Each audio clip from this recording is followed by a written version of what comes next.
Lakle Inspector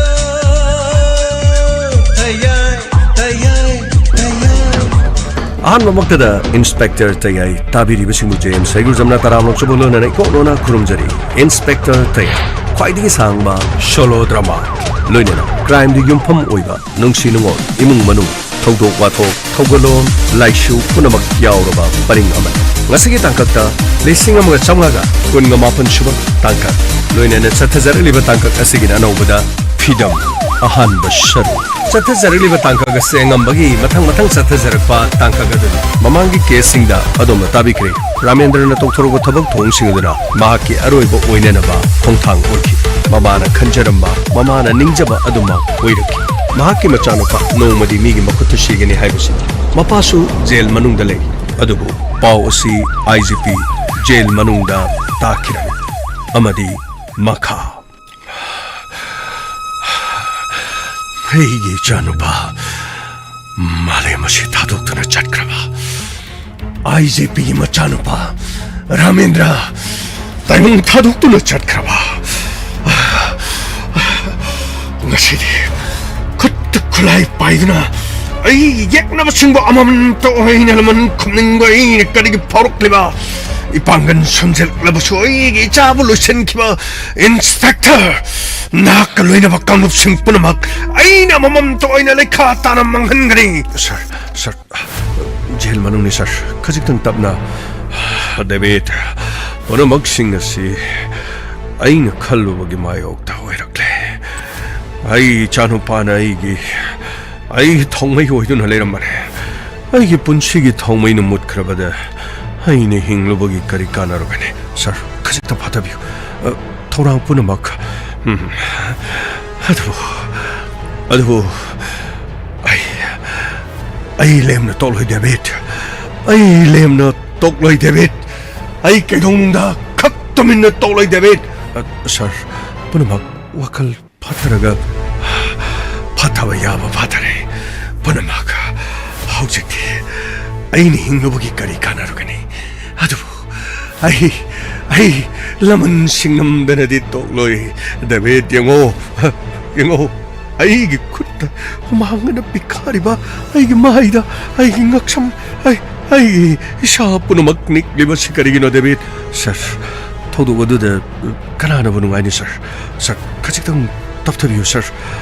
David 아이는 마토 그럼나 답답하니 톡리바 토독버신 IGP기 마차노 바부 폴리스나 엔카운터 토우드나 할에 해보시고 sir 토독어두다 산제 아마디 머니 마하노 파절미 해보기 pausu 마도 뿌나막 오이다 빠타부 낙더니 낭수 폴리스니 아이수 폴리스니 아이코이나 폴리스 오라키바 마탐나 아이코이나 마용 까야다 좀 톡바 마용 까야다 온톡바 ngami 하이버시니 아이코이 카미 폴리스기 차르시타 까리 해나 탕칼가도리바 마코이부 송나바 탕칼 빼어브로 ngasi 파우보다 폴리스나 탱나 기바 기야 사마다 폴리스나 마사나 또기바 소이바 까리 기바게 뿌나막 탱나도 아이수 폴리스니 낭추 까리기 강데 마도 뿌나막 아이 이짜는 마닝 아마디 마파마드들 산자이 파전느나 타미 하이버들이 마코이 마나르가 록두나르가 첸마니네 호이 샤 마두 소이람베 아두부 hꯧzik sargi sauba khar phata bidrabadi jail sida leriba sing sargi wahi wata sing adu punamak sar lana pokthukki basu ya sir mane lana pokthukki bi adubu ai chanupa taibang thadokduna chatkre ai David ai houzik kari tawg ai chanupa Ramendra taibang thadokduna chatkre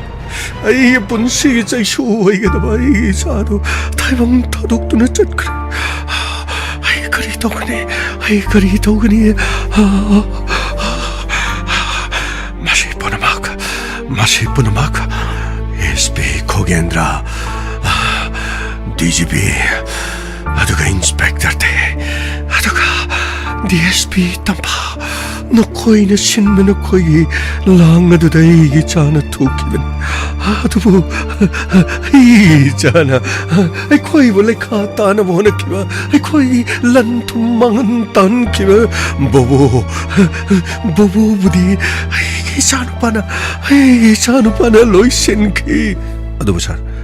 산제이가 마니가수 나테 산제이가 마니가디 나테 punamak adu di plani bobodo mokoina kanana hat pano haibadu khangkiba matung madudagi isanu babu matau karamna lo sensige khallubada mokoi gi mathamoida matau karamna lo sinme yagani haibadu gi plan matungina tauri banine karigi khangdri banone debet karigi khangde sir madumakti waramasoi madu sir hojikti chanupagi poloibagi mani ꯄꯣꯂꯣꯏꯕꯒꯤ ꯑꯩ ꯁꯣꯏꯗꯅꯃꯛꯀꯤ ꯑꯩꯕꯨ ꯍꯥꯏꯔꯛꯀꯅꯤ ꯑꯩ ꯈꯜꯂꯤ ꯑꯩꯕꯨ ꯄꯣꯂꯣꯏꯕ ꯌꯥꯎꯅꯅꯕꯒꯤꯗꯃꯛ ꯐꯔꯁꯨ ꯐꯠꯇ꯭ꯔꯕꯁꯨ ꯑꯩ police ꯗꯤꯄꯥꯔꯠꯃꯦꯟꯗ ꯑꯥꯏ ꯖꯤ ꯄꯤ ꯑꯣꯏꯅ ꯊꯕꯛ ꯇꯧꯔꯝꯕꯅꯤ ꯑꯩꯕꯨ ꯏꯀꯥꯏ ꯈꯨꯝꯅꯐꯝꯗꯤ ꯊꯣꯛꯏꯅ ꯑꯩꯒꯤ ꯏꯆꯥꯒꯤꯗꯃꯛ ꯄꯣꯂꯣꯏꯕꯒꯤꯗꯃꯛ ꯃꯄꯥꯏꯅ ꯈꯨꯠꯁꯤꯗ ꯃꯩ ꯄꯥꯏꯗꯨꯅ ꯏꯆꯥꯕꯨ ꯆꯨꯔꯒꯗꯕ ꯏꯆꯥꯕꯨ ꯆꯨꯔꯒꯗꯕ Sir, amuta hugatpiyo. My name is Gopi. Ay, luxury. Pauchi nungai taba pang sir. Sida lady sir. Sir, pau di nungai taba ori. Adugo, adom, poloy bachan na bagi. Ay, jailer. Ichano palay trene jailer. Punama. Hojikti nakoi naning thunglamlani sir wafam adu aingonda haibiriba gari aina haibadi nang soi gi chanu pada no moina kapkhibadaine sir madudi adom su khongbiri ma ki makutta machin to bor ma pairaga amarbu hana bhona kibiri akoina kayara kana ma khulai adu thamna na bhaki adu mahana madu yona tainabada makutta pairi khulai adu amardu thinna bhona ki ꯑꯩꯈꯣꯏꯅ ꯍꯥꯏꯕꯗꯨ ꯌꯥꯗꯕꯅꯤꯅ ꯑꯩꯈꯣꯏꯅ ꯇꯉꯥꯏ ꯐꯗꯅ ꯅꯣꯡꯃꯩꯅ ꯀꯥꯞꯈꯤ ꯇꯁꯦꯡꯅ ꯅꯨꯃꯤꯠ ꯑꯗꯨꯗ ꯑꯩꯈꯣꯏꯅ ꯀꯥꯞꯂꯤꯕ ꯅꯣꯡꯃꯩꯗꯨꯅ ꯃꯁꯥꯒꯤ ꯃꯔꯥꯏꯕꯛ ꯅꯠꯇ꯭ꯔꯒ ꯃꯍꯥꯛꯀꯤ ꯍꯥꯔꯠ ꯃꯄꯥꯗ ꯀꯥꯞꯂꯝꯂꯕꯗꯤ ꯃꯍꯥꯛ ꯅꯨꯃꯤꯠ ꯑꯗꯨꯗ ꯈꯨꯗꯛꯇ ꯁꯤꯒꯅꯤ ꯑꯗꯨꯕꯨ ꯃꯉꯣꯟꯗ ꯃꯥꯏꯅꯔ ꯏꯟꯖꯨꯔꯤꯁ ꯂꯩꯅꯅꯕꯒꯤꯗꯃꯛ ꯅꯣꯡꯃꯩꯅ ꯌꯦꯠ ꯊꯪꯕ ꯊꯕꯥꯛꯀꯤ ꯁꯔꯨꯛꯇ ꯀꯥꯞꯈꯤꯕ ꯑꯗꯨꯕꯨ ꯃꯍꯥꯛꯅ ꯇꯧꯁꯤꯟꯅꯕ ꯅꯥꯁꯤꯟꯅꯕ ꯑꯗꯨꯒ ꯅꯥꯕ ꯐꯠꯇꯕ ꯁꯥꯔꯒ ꯍꯣꯁꯄꯤꯇꯥꯜꯗ ꯀꯨꯏꯅ ꯂꯩꯅꯕ ꯍꯣꯠꯅꯕꯗꯒꯤ ꯃꯍꯥꯛ ꯋꯥꯈꯜ ꯇꯥꯅ ꯃꯐꯝ ꯑꯗꯨ ꯂꯥꯌꯦꯡꯕꯗ ꯁꯪꯊꯟꯈꯤ ꯖꯦꯜ ꯑꯁꯤꯗ ꯄꯨꯔꯛꯈꯤ ꯃꯐꯝ ꯑꯁꯤꯗ ꯋꯥ ꯉꯥꯡꯈꯤ ꯍꯛꯆꯥꯡ ꯉꯝꯗꯦ ꯍꯛꯆꯥꯡ ꯅꯥꯔꯤ ꯍꯥꯏꯗꯨꯅ ꯃꯐꯝ ꯑꯁꯤꯗꯒꯤ ꯊꯣꯛꯅꯅꯕꯒꯤꯗꯃꯛ ꯀꯟꯅ ꯍꯣꯠꯅꯈꯤ ꯑꯩꯅ ꯃꯍꯥꯛꯄꯨ ꯄꯦꯔꯣꯜꯗ ꯊꯣꯛꯄ ꯌꯥꯔꯣꯏ ꯍꯥꯏꯗꯨꯅ ꯍꯟꯖꯤꯟ ꯑꯩꯅ ꯆꯦ ꯑꯗꯨꯕꯨ ꯀꯛꯊꯠꯈꯤ ꯁꯔꯅ ꯍꯟꯖꯤꯟ ꯑꯗꯣꯝꯒꯤ ꯏꯆꯥꯅꯨꯄꯥꯕꯨ ꯄꯦꯔꯣꯜꯗ ꯊꯣꯛꯅꯅꯕꯒꯤ ꯆꯦ ꯊꯥꯔꯛꯈꯤ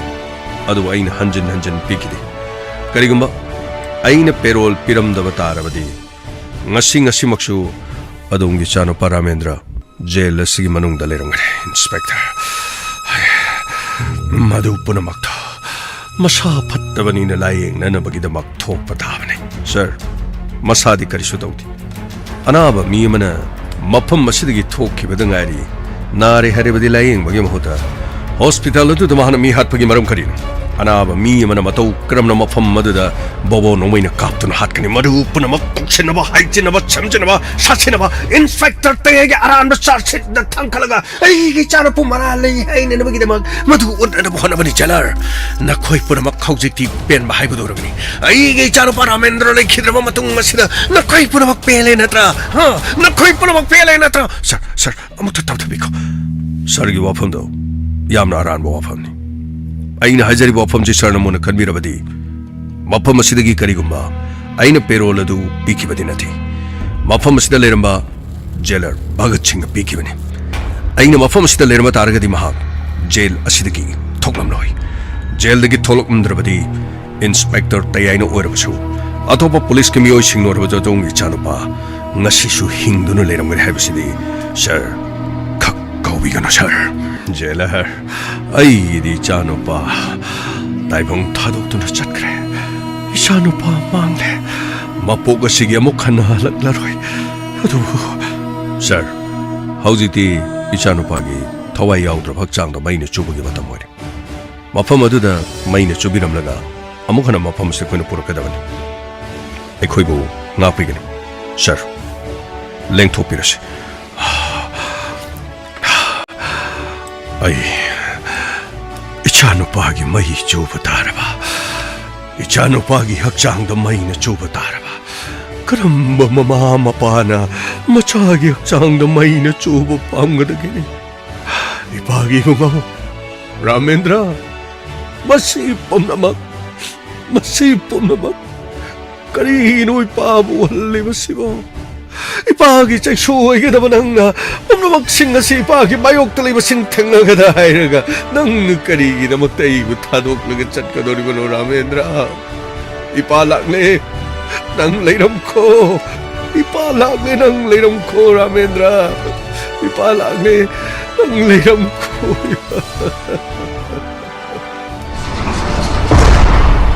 짠비라시 자 망타비라시 쌀 ꯁꯣꯝꯗ ꯂꯥꯛꯄꯤꯌꯨ ꯁꯥꯔ ꯀꯔꯤ ꯍꯥꯏꯒꯗꯕꯅꯣ ꯁꯥꯔ ꯑꯩꯈꯣꯏꯁꯨ ꯌꯥꯝꯅ ꯅꯨꯡꯉꯥꯏꯇꯦ ꯁꯥꯔ ꯑꯗꯨꯕꯨ ꯁꯥꯔ ꯃꯩ ꯆꯨꯕꯤꯔꯝꯂꯒ ꯑꯃꯨꯛ ꯂꯥꯛꯄꯤꯒꯗꯕ ꯑꯣꯏꯔꯝꯒꯅꯤ ꯃꯥꯅꯦ ꯒꯣꯕꯤ ꯒꯥꯔꯤ ꯊꯧꯗꯣꯛꯅꯕ ꯇꯧꯁꯤ ꯐꯒꯅꯤ ꯁꯥꯔ 이타오 실랑네 ꯀꯩꯗꯧꯔꯦ ꯑꯩ ꯔꯥꯃꯦꯟꯗ꯭ꯔ ꯍꯥꯏꯗꯣ ꯅꯣꯡꯃꯩꯅ ꯀꯥꯞꯊꯠꯇꯅ ꯁꯤꯔꯦ ꯍꯥꯏꯔꯤꯅꯤ ꯄꯥꯎꯗ ꯐꯖꯅ ꯌꯥꯎꯔ ꯃꯥꯜꯂꯦꯅꯦ ꯀꯔꯤꯒꯤꯅꯣ ꯑꯗꯨꯗꯤ ꯃꯍꯥꯛꯇꯤ ꯀꯅꯥꯅ ꯍꯥꯜꯂꯤꯕ ꯀꯅꯥꯅꯣ ꯍꯥꯏꯅꯤ ꯏꯟꯁꯄꯦꯛꯇꯔ ꯇꯌꯥꯏ ꯑꯗꯨꯒ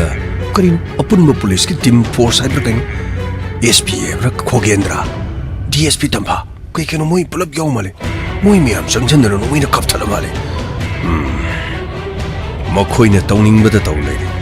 ꯃꯈꯣꯏ ꯈꯨꯠꯄꯨ ꯑꯃꯒ ꯂꯣꯏꯅ ꯑꯗꯨꯕꯨ ꯃꯐꯝ ꯑꯁꯤꯗꯒꯤ ꯍꯧꯖꯤꯛ ꯊꯣꯛꯈ꯭ꯔꯤꯗꯣ ꯁꯥꯔ IGPꯗꯨ ꯃꯆꯥꯅꯨꯄꯥꯒꯤ ꯑꯁꯤꯕꯒꯤ ꯊꯧꯔꯝ ꯌꯥꯎꯅꯅꯕꯒꯤ ꯄꯣꯛꯈ꯭ꯔꯤ ꯃꯥꯜꯂꯦ ꯑꯩꯈꯣꯏꯁꯨ ꯅꯣꯏ ꯄꯥꯕꯨꯡꯅ ꯀꯔꯤꯅꯣ ꯆꯦ ꯆꯥꯡꯗꯤ ꯂꯣꯏꯔꯦꯗ ꯍꯥꯏ ꯀꯔꯝ ꯀꯥꯟꯗꯅꯣ ꯂꯥꯛꯀꯗꯣꯏꯁꯨ ꯁꯦꯟꯖꯥ ꯊꯨꯝꯖꯥ ꯈꯔ ꯑꯗꯨꯝ ꯇꯧꯔꯒ ꯁꯥꯡꯗꯗꯅ ꯂꯩꯔꯕ꯭ꯔꯥ ꯈꯪꯗꯦ ꯅꯪꯒꯤ ꯑꯉꯧ ꯍꯥꯏꯕ ꯎꯀꯤꯜ ꯑꯦꯗꯚꯣꯀꯦꯠ ꯀꯔꯤꯅꯣ ꯃꯗꯨ ꯅꯠꯇꯦ ꯀꯔꯤꯅꯣ ꯃꯥꯅ ꯑꯣꯏꯔꯤꯗꯨꯕꯨ ꯑꯩꯈꯣꯏ ꯐꯥꯎꯕ ꯃꯥꯅ ꯂꯧꯊꯣꯛꯄ ꯉꯝꯗ꯭ꯔꯤꯗꯨꯕꯨ ꯄꯥꯕꯨꯡꯅ ꯄꯨꯝꯅꯃꯛ ꯁꯤꯜꯂꯤꯕꯅꯤ ꯁꯣꯏꯗꯅꯃꯛꯀꯤ ꯉꯁꯤ ꯍꯌꯦꯡꯗꯤ ꯑꯣꯏꯔꯕꯁꯨ ꯌꯥꯏꯗ ꯑꯩꯁꯨ ꯃꯐꯝ ꯑꯁꯤꯗ ꯂꯩꯕ ꯌꯥꯕ ꯅꯠꯇꯦ ꯑꯩ ꯁꯟꯙ꯭ꯌꯥꯕꯨ ꯈꯨꯗꯨꯝ ꯆꯟꯗꯕ ꯌꯥꯗꯕ ꯑꯁ ꯃꯗꯨꯒꯤ ꯋꯥꯗꯨ ꯇꯣꯛꯈ꯭ꯔꯣꯗ ꯅꯪ ꯉꯥꯏꯍꯥꯛ ꯂꯩꯔ ꯁꯟꯙ꯭ꯌꯥ ꯑꯣꯏꯔꯣꯏꯗꯧꯕ ꯁꯤꯗꯁꯨꯕ ꯅꯪꯅ ꯃꯁꯤꯗꯩꯗ ꯑꯃꯔ ꯃꯤꯅ ꯉꯛꯁꯝ ꯄꯥꯏꯔꯒ ꯊꯥꯡꯒꯠꯂꯤ ꯑꯩꯗꯤꯅꯦ ꯀꯔꯤꯝꯇ ꯉꯝꯖꯗꯦ ꯃꯥꯏ ꯀꯤꯟꯖꯥꯎꯗꯣ ꯑꯁ ꯑꯩ ꯌꯥꯝ ꯇꯜꯂꯤꯀꯣ ꯑꯩ ꯌꯥꯔꯦ ꯇꯟꯗꯦ ꯅꯔꯤꯟ ꯌꯥꯎꯗꯕ ꯅꯊꯤꯕꯣꯡ ꯄꯥꯟꯗꯕ ꯈꯣꯡꯐꯝ ꯆꯥꯗꯕꯒꯤ ꯃꯥꯡ ꯄꯥꯏꯈꯤꯕꯒꯤ ꯋꯥꯅꯤ ꯑꯩ ꯇꯨꯃꯤꯟꯅ ꯈꯛ ꯊꯣꯛꯂꯛꯏ ꯑꯩꯒꯤ ꯁꯟꯙ꯭ꯌꯥꯕꯨ ꯃꯥꯅ ꯀꯩꯗꯧꯅꯨꯡꯗ ꯑꯣꯏꯕ ꯌꯥꯔꯣꯏ ꯑꯁ ꯑꯩꯈꯣꯏꯁꯨ ꯑꯃꯨꯛ ꯁꯤ ꯕꯦꯜꯗ ꯊꯣꯛꯑꯅꯤ ꯃꯥꯁꯨ ꯑꯃꯨꯛ ꯕꯦꯜꯗ ꯊꯣꯛꯂꯛꯑꯗꯤ ꯑꯗꯒꯤ ꯃꯄꯥꯟꯗ ꯊꯦꯡꯅꯗꯣꯏꯁꯤ ꯇꯟꯕꯨ ꯇꯜꯂꯤ ꯑꯩꯒꯤ ꯋꯥꯗꯤ ꯏꯇꯥꯎ ꯁꯤꯗꯒꯤ ꯐꯠ ꯊꯣꯛꯈ꯭ꯔꯀꯥꯟꯗ ꯅꯨꯄꯤ ꯃꯆꯥ ꯑꯃ ꯀꯣꯛ ꯇꯧꯔꯒ ꯂꯨꯍꯣꯡꯉꯒ ꯁꯤ ꯃꯅꯤꯡ ꯂꯩꯀꯥꯏꯒꯤꯗꯣ ꯑꯩ ꯏꯕꯦ ꯑꯃꯗꯨ ꯇꯧꯔꯒ ꯀꯣꯛ ꯂꯣꯏꯁꯤꯜꯂꯒ ꯑꯗꯨꯝ ꯂꯣꯏꯔꯦ ꯌꯥꯔꯦ ꯊꯣ ꯃꯗꯨ ꯄꯜꯂꯛꯑꯅꯨ ꯑꯩꯅ ꯈꯖꯤꯛꯇꯪ ꯃꯥꯒꯤ ꯃꯐꯝꯗ ꯅꯛꯁꯤꯜꯂꯨꯕꯗ ꯈꯨꯗꯣꯡꯆꯥꯕ ꯂꯧꯒꯗꯕꯒꯤ ꯑꯩ ꯃꯥꯒꯤ ꯃꯃꯤꯡꯗꯨ ꯑꯩꯉꯣꯟꯗ ꯄꯜꯂꯛꯀꯅꯨꯀꯣ ꯑꯁ ꯄꯟꯕ ꯅꯠꯇꯦꯗ ꯁꯨꯝ ꯃꯥꯅꯒꯁꯨ ꯅꯨꯡꯁꯤꯖꯔꯤꯕ ꯄꯥꯝꯖꯔꯤꯕꯗ ꯃꯁꯛꯁꯨ ꯄꯪꯊꯤ ꯊꯤꯕ ꯅꯠꯇꯦ ꯑꯗꯨꯝ ꯀꯦꯁꯜꯂ ꯈꯣꯠꯆꯜꯂꯒ ꯑꯗꯨꯝ ꯄꯪꯐ ꯐꯖꯕ ꯋꯥꯅꯤ ꯍꯧꯖꯤꯛꯀꯥꯟꯗꯤ ꯀꯔꯤꯅꯣ ꯀꯣꯛꯄꯕꯨꯗꯨ ꯀꯩꯅꯣ ꯃꯦꯀꯞ ꯃꯌꯥꯝ ꯇꯩꯁꯜꯂꯒ ꯂꯣꯏ ꯐꯖꯕ ꯌꯥꯔꯦ ꯄꯥ ꯅꯨꯡ ꯀꯔꯤ ꯀꯔꯥ ꯂꯣꯏ ꯍꯥꯞꯆꯜꯂꯔꯒ ꯉꯧꯔꯣꯛ ꯉꯧꯍꯜꯂꯒ ꯌꯥꯔꯕꯗꯨꯕꯨ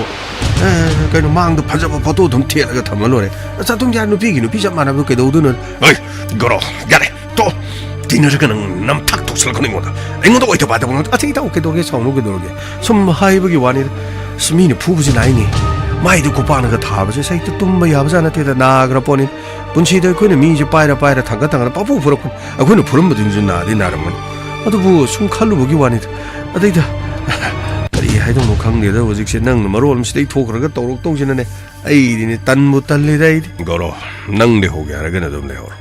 ꯑꯩꯗꯤ ꯊꯣꯛꯇꯕ ꯌꯥꯔꯣꯏ ꯑꯩꯉꯣꯟꯗ ꯀꯔꯦꯝꯅꯔꯛꯀꯅꯨ ꯏꯇꯥꯎ ꯑꯩ ꯁꯟꯙ꯭ꯌꯥꯕꯨ ꯎꯗꯅ ꯂꯩꯔꯛꯄꯁꯦ ꯊꯥꯕꯨꯝ ꯈꯔ ꯐꯥꯔꯛꯂꯦ ꯑꯩ ꯃꯥꯕꯨ ꯎꯗꯅ ꯂꯩꯕ ꯈꯛ ꯉꯝꯃꯤ ꯑꯁ ꯅꯪꯅꯗꯤ ꯑꯗꯣꯝꯗ ꯍꯥꯏꯔꯤꯕ ꯑꯁꯣꯝꯗꯅ ꯁꯟꯙ꯭ꯌꯥꯗꯣ ꯂꯣꯏꯔꯦ ꯑꯃꯔꯒ ꯄꯨꯔꯥ ꯉꯥꯡꯅꯕ ꯂꯣꯏꯔꯦ ꯍꯥꯟꯅꯗꯤ ꯑꯃꯔꯗꯨ ꯀꯥ ꯍꯦꯟꯅꯁꯨ ꯅꯛꯁꯟꯅꯔꯝꯗꯕꯅꯤ ꯑꯃꯔ ꯃꯁꯥꯅꯁꯨ ꯍꯧꯖꯤꯛꯀꯤ ꯁꯟꯙ꯭ꯌꯥꯅꯤꯗꯨ ꯄꯥꯛ ꯌꯥꯕ ꯅꯠꯇꯦꯕ ꯅꯪꯅ ꯇꯧꯊꯣꯔꯛꯄ ꯊꯧꯑꯣꯡꯁꯤꯡꯗꯨꯅꯅꯦ ꯏꯇꯥꯎ ꯄꯨꯝꯅꯃꯛꯁꯤꯡ ꯑꯁꯤꯗ ꯌꯥꯗꯅꯕ ꯍꯣꯠꯅꯔꯒꯅꯦ खरा सुम तौर सुम मीने नक्सन सुम खुदों चाबदो लौगी है वानी खंगदे तौर जेल मनुंग हवाई थोंग चारगा लेहौबनो फदोरिब्रा खंगदे तौर इथौ नंगी दोंगोद करीमनफम याउरी करीमनफम याउरी हारिबसिन अस कदाइदि करीमनफनो असुंगुनी दाव हाइजे अइना हाइबदि सिनिना कादे मनिंग लेगाइगी दु तौरगो कोक लुहोंगगा नदि नुवाइ फना दुम ले लोरे असे कई कानो दोइनो अदु सरुकुदि आदे Lebong फमम the तौरगा अयुं ngata sak cha thoga se dum tolaga se jwar khar sanaba discussion war khar yenga du de khangai saraga khara dum nga saraga dum lore akhoi le kai du de noi yune kana no kumar akhoi akhoi kaya no ba se de sanada na tawri do as khang musu kana yaw na te ai pangai hajalo so tai samer kai wari ge pura sajale me am pura tai korea wari sajale pura tai so no thok do me am nei pangai jale so dei di moi pura ta jam ni ge do le bong pham ba je do ne no ai ta ngda waram yo ko padigom timing do thok ngau ro thok ko thani khara sani pek amani sat paisa ni adei di lami langang khara leba khara gap sap khara to lo re adu kai do lu ni to nati nang ai bu karem na ba male tha nang ning hana ba male as adu ina te da ning han nei ning de nang adu yo na te mi hu ji kan ji yong punsi gi phidam ma de le pham thoi na adu gi phidam du ne mi ha di yung kai pan ba de gi kai no to du ji bo ba nati nang gi ai gi phidam ai gi phirep sanyabu ai ne khudum chanba as loire ne karim hande ne tawri manatraga ma ai mahak bu khudum chanda ba ya da ne as sungan handre ne tawri pabung oi la ga de khoi thoksa roi matam khara lai gi je na hai bana ba dori ba ai bu tawri si khang de mang ha ju kaya nu ngai te tawri taw goro nang de horo ai changage pabung na si hayeng si da lok thok ba ya ne ba ni nang thokning dra ga mafam si de leo ai chale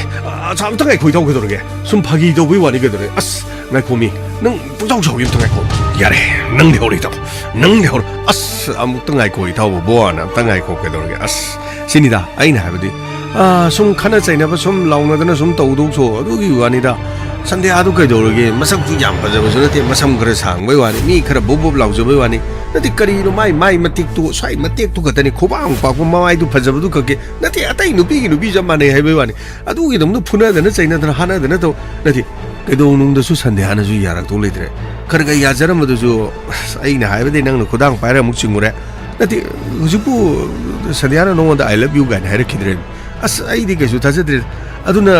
du wa pham du ai di to pune na pharabra sini da ai ni khalis yare thogro ai di bunchi stay gi lep kraba gi firep phangdri bu phawa ai mak bu kai dong da torai kana mane ai nawa kari dore babo kani babu huji babo khoi amar bu thopi ya hero hari nati kari ma to hona bidro babo as somna kan de wayam thona re ko babo ai sukan hona ri bani ne aphawo bu ukil firepa haidna nadi mana to thobok to bu